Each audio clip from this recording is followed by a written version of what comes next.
Welcome back. Chapter 5. The Rescue of the Tin Woodman.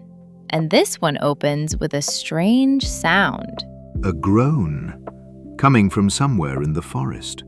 And Dorothy and the Scarecrow follow the sound. And they find a man standing completely still in a clearing. A man made entirely of tin. Rusted solid, unable to move. He's been stuck there for over a year. An axe lifted above his head, caught mid-motion. And of course Dorothy helps him. Yes, and he tells them his story, which is a very sad one. Let's listen. When Dorothy awoke, the sun was shining through the trees, and Toto had long been out chasing birds around him and squirrels. She sat up and looked around her. There was the Scarecrow, still standing patiently in his corner, waiting for her. "We must go and search for water," she said to him. "Why do you want water?" he asked. "To wash my face clean after the dust of the road, and to drink, so the dry bread will not stick in my throat." "It must be inconvenient to be made of flesh," said the Scarecrow thoughtfully, "for you must sleep and eat and drink. However, you have brains, and it is worth a lot of bother to be able to think properly." They left the cottage and walked through the trees until they found a little spring of clear water, where Dorothy drank and bathed and ate her breakfast.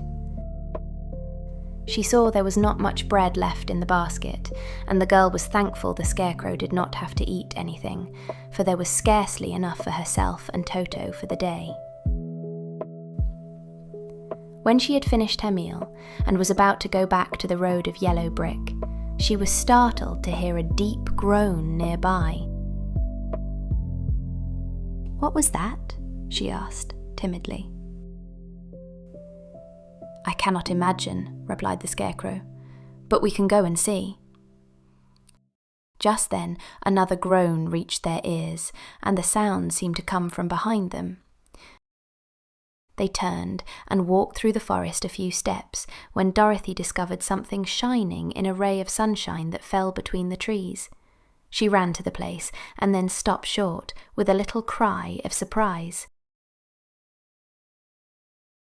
One of the big trees had been partly chopped through, and standing beside it, with an uplifted axe in his hands, was a man made entirely of tin.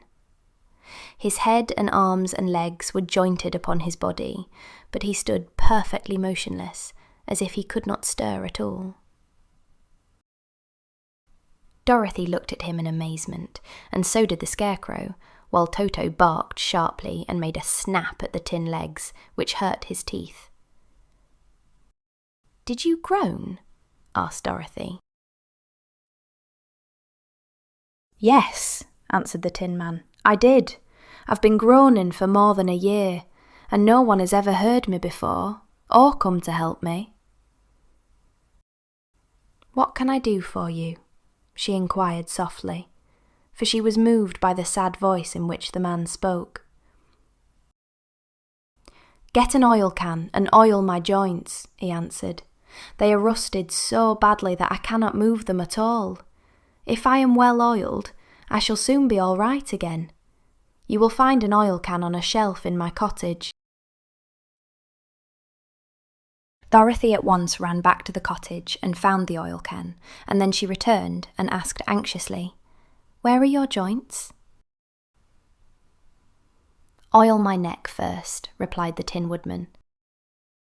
So she oiled it, and as it was quite badly rusted, the Scarecrow took hold of the tin head and moved it gently from side to side until it worked freely, and then the man could turn it himself. "Now oil the joints in my arms," he said. And Dorothy oiled them, and the Scarecrow bent them carefully until they were quite free from rust and as good as new. The Tin Woodman gave a sigh of satisfaction and lowered his axe, which he leaned against the tree. "This is a great comfort," he said. I have been holding that axe in the air ever since I rusted, and I'm glad to be able to put it down at last. Now, if you will oil the joints of my legs, I shall be all right once more."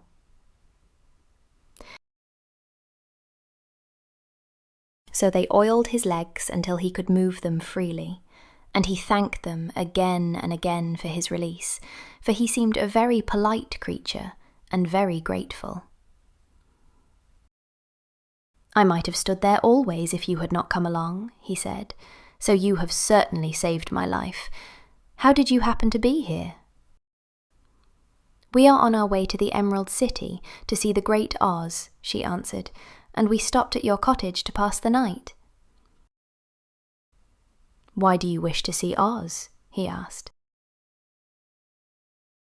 "I want him to send me back to Kansas, and the Scarecrow wants him to put a few brains into his head," she replied. The Tin Woodman appeared to think deeply for a moment. Then he said, "Do you suppose Oz could give me a heart?" "Why, I guess so," Dorothy answered. "It would be as easy as to give the Scarecrow brains." "True," the Tin Woodman returned. "So, if you will allow me to join your party, I will also go to the Emerald City and ask Oz to help me." "Come along," said the Scarecrow heartily, and Dorothy added that she would be pleased to have his company. So the Tin Woodman shouldered his axe, and they all passed through the forest until they came to the road that was paved with yellow brick. The Tin Woodman had asked Dorothy to put the oil can in her basket, "for," he said, "if I should get caught in the rain and rust again, I would need the oil can badly." It was a bit of good luck to have their new comrade join the party, for soon after they had begun their journey again, they came to a place where the trees and branches grew so thick over the road that the travellers could not pass. But the Tin Woodman set to work with his axe, and chopped so well that soon he cleared a passage for the entire party. Dorothy was thinking so earnestly as they walked along that she did not notice when the Scarecrow stumbled into a hole and rolled over to the side of the road. Indeed, he was obliged to call to her to help him up again. "Why didn't you walk around the hole?" asked the Tin Woodman. "I don't know enough," replied the Scarecrow cheerfully. "My head is stuffed with straw, you know, and that is why I am going to Oz to ask him for some brains." "Oh, I see," said the Tin Woodman. "But after all, brains are not the best things in the world." "Have you any?" inquired the Scarecrow. "No, my head is quite empty," answered the Woodman. "But once I had brains, and a heart also, so, having tried them both, I should much rather have a heart." "And why is that?" asked the Scarecrow. "I will tell you my story, and then you will know." So, while they were walking through the forest, the Tin Woodman told the following story. "I was born the son of a woodman who chopped down trees in the forest and sold the wood for a living. When I grew up, I too became a wood chopper, and after my father died, I took care of my old mother as long as she lived. Then I made up my mind that instead of living alone, I would marry, so that I might not become lonely. There was one of the Munchkin girls who was so beautiful that I soon grew to love her with all my heart.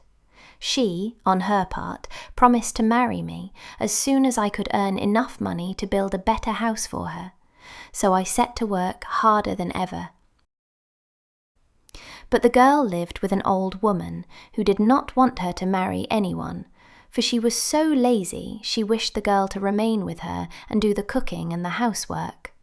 So the old woman went to the Wicked Witch of the East and promised her 2 sheep and a cow if she would prevent the marriage. Thereupon the Wicked Witch enchanted my axe, and when I was chopping away at my best one day, for I was anxious to get the new house and my wife as soon as possible, the axe slipped all at once and cut off my left leg. This at first seemed a great misfortune, for I knew a one-legged man could not do very well as a woodchopper. So I went to a tinsmith and had him make me a new leg out of tin. The leg worked very well once I was used to it. But my action angered the wicked witch of the East, for she had promised the old woman I should not marry the pretty Munchkin girl. When I began chopping again, my axe slipped and cut off my right leg. Again I went to the tinsmith, and again he made me a leg out of tin. After this, the enchanted axe cut off my arms, one after the other, but, nothing daunted, I had them replaced with tin ones. The wicked witch then made the axe slip and cut off my head, and at first I thought that was the end of me. But the tinsmith happened to come along, and he made me a new head out of tin. I thought I had beaten the wicked witch then, and I worked harder than ever, but I little knew how cruel my enemy could be. She thought of a new way to kill my love for the beautiful Munchkin maiden, and made my axe slip again, so that it cut right through my body, splitting me into two halves. Once more the tinsmith came to my help and made me a body of tin, fastening my tin arms and legs and head to it by means of joints, so that I could move around as well as ever. But, alas, I had now no heart, so that I lost all my love for the Munchkin girl, and did not care whether I married her or not. I suppose she is still living with the old woman, waiting for me to come after her. My body shone so brightly in the sun that I felt very proud of it, and it did not matter now if my axe slipped, for it could not cut me. There was only one danger, that my joints would rust. But I kept an oil can in my cottage and took care to oil myself whenever I needed it. However, there came a day when I forgot to do this, and, being caught in a rainstorm, before I thought of the danger, my joints had rusted, and I was left to stand in the woods until you came to help me. It was a terrible thing to undergo, but during the year I stood there, I had time to think that the greatest loss I had known was the loss of my heart. While I was in love, I was the happiest man on earth, but no one can love who has not a heart, and so I am resolved to ask Oz to give me one. If he does, I will go back to the Munchkin maiden and marry her. Both Dorothy and the Scarecrow had been greatly interested in the story of the Tin Woodman, and now they knew why he was so anxious to get a new heart. "All the same," said the Scarecrow, "I shall ask for brains instead of a heart, for a fool would not know what to do with a heart if he had one." "I shall take the heart," returned the Tin Woodman, "for brains do not make one happy, and happiness is the best thing in the world." Dorothy did not say anything, for she was puzzled to know which of her two friends was right, and she decided if she could only get back to Kansas and Aunt Em, it did not matter so much whether the Woodman had no brains and the Scarecrow no heart, or each got what he wanted. What worried her most was that the bread was nearly gone, and another meal for herself and Toto would empty the basket. To be sure, neither the Woodman nor the Scarecrow ever ate anything, but she was not made of tin nor straw, and could not live unless she was fed.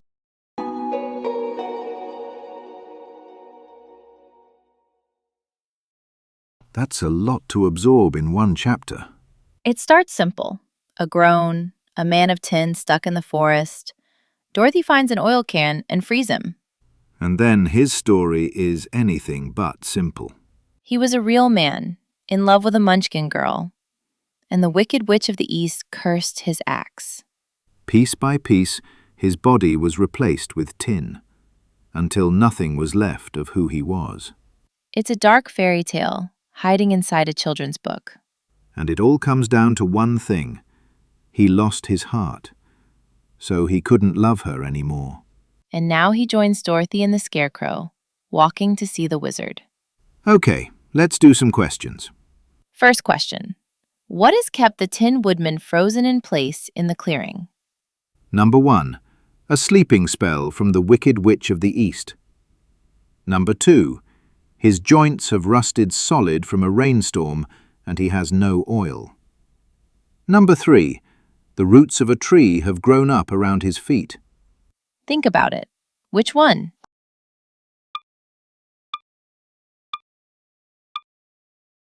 The answer is number 2. Rain caught him, his joints rusted, no oil can. Right, he's been stuck with his axe raised for over a year.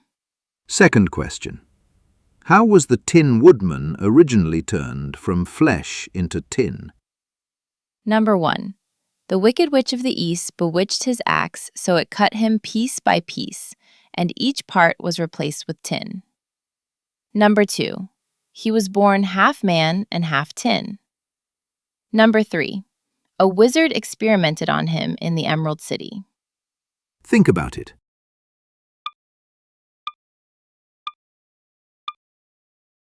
The answer is number 1. The Wicked Witch of the East cursed his axe. A tinsmith replaced each lost limb with tin until nothing was left of his original body. Last question. Why does the Tin Woodman want to go with Dorothy to the Emerald City? Number 1. To ask the wizard to return him to flesh. Number 2. To ask the wizard for a heart so he can love again. Number 3. To seek revenge on the Wicked Witch of the East. Think about it. Which one?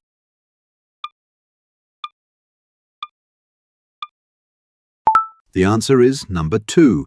He wants a heart. Right. Without a heart, he cannot love the Munchkin girl who still waits for him. So now 3 travelers walk together. A girl, a scarecrow, and a man of tin. Let's keep listening.